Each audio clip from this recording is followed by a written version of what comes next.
The Wood Elves, the Fey Folk, and the Ari. These are some of the titles bestowed upon those elves who dwell on Athel Loren. As a reclusive, pause. Swipe left, we're going to change how we do these lore videos. So, I've been sitting here pontificating and pondering how am I going to bring you guys content that shows my character and personality in it. And I've decided to do this. So, from now on, I'm going to be talking, putting up some little pictures right here, and just going on from there. If I can use some Total War footage or spruce it up a bit, I'm going to try. So I'm naturally a goofy guy, so I want to bring a little bit of fun to this instead of talking with pictures in the background. So, without further ado, who the heck are the Wood Elves? Why are they cool? And why should you play them in the upcoming Warhammer the Old World?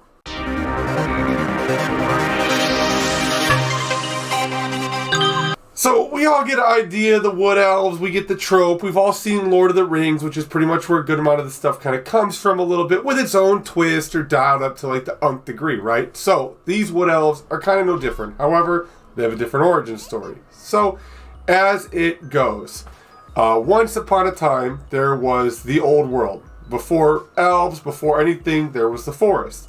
And then these forests ended up sprouting spirits. Now, there's no real telling I couldn't find about how these spirits come to be.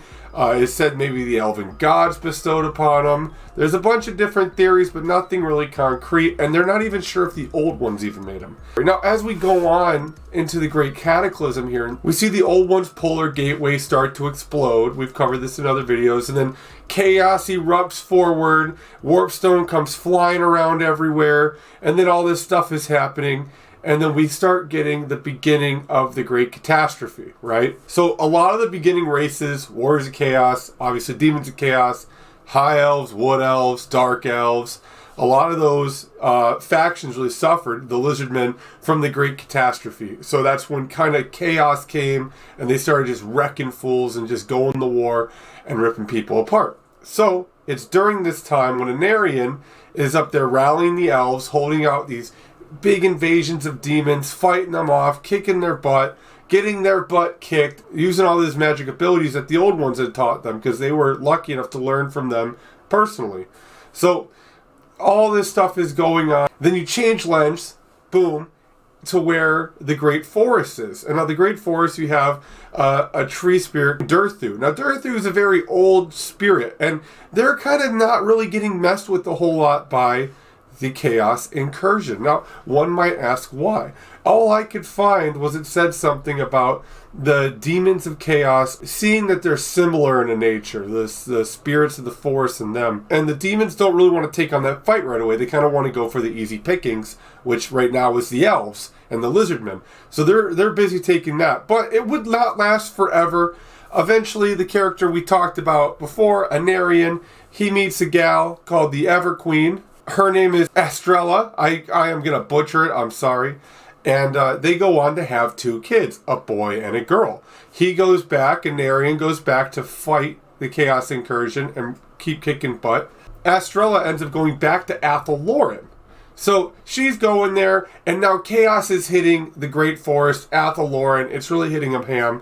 And she's being beset by demons of Slaanesh. So Estrella, she's kind of going around, and she finds Durthu, that old tree spirit that we were talking about. And there's not this big alliance between them yet. It's actually frowned upon to kind of take them in because they're not of the forest, right? So Estrella goes up to Durthu and she's like, take my children, keep them safe, please.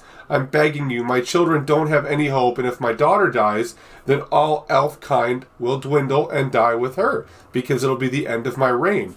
So Durthu is really kind of pontificating as he's pondering, he's thinking it over, and he's like, you know, we do kind of work well together and we kind of get along pretty good. I say, dope, let's do it.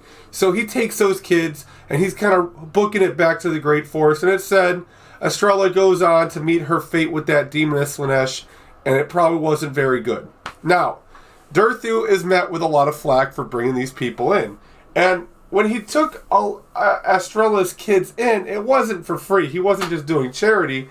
He was like, look, eventually I want some of your elf people to tend the Great Forest and take care of us, and we work well together, so I want your elves to be with us and we're going to take him as penance for saving your kids. So Dorothy goes back, finds that the chaos is now messing up the Great Forest like it's cool. They're not being spared anymore. And it's at this point, Anarion damns his soul, hucks himself, pulls out the sword of Cain, and just starts slaughtering demons. And it wasn't for his help, if it wasn't for his friend, who sucked all the magical energies up, draining the land of all this magical, raw magical power, the Chaos Incursion would never have ended. Finding some redemption, Anarion was able to die, and now that kind of brings us to the Wood Elves. So this wouldn't be the last catastrophe the Wood Elves would face, just a more notable one in their history. And again, this is an introduction. This is me explaining why the Wood Elves are cool, right? So, with that being said, we go on and we start seeing a peacetime established now that the Chaos Incursion's done.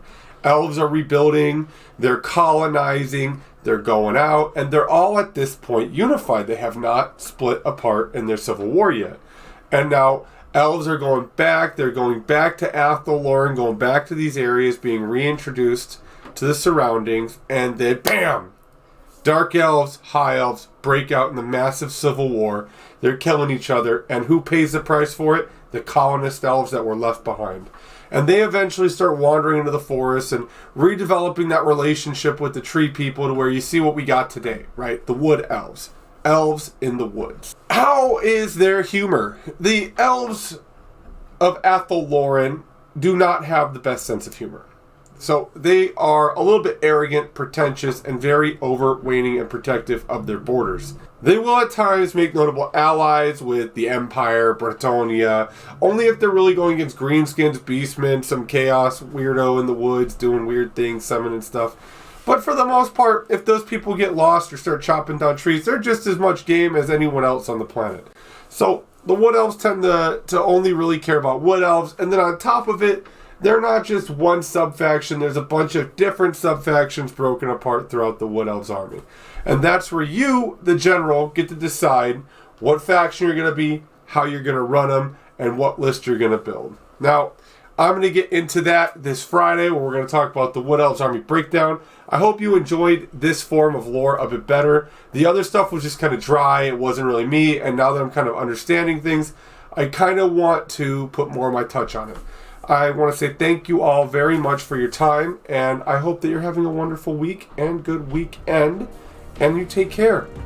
Peace.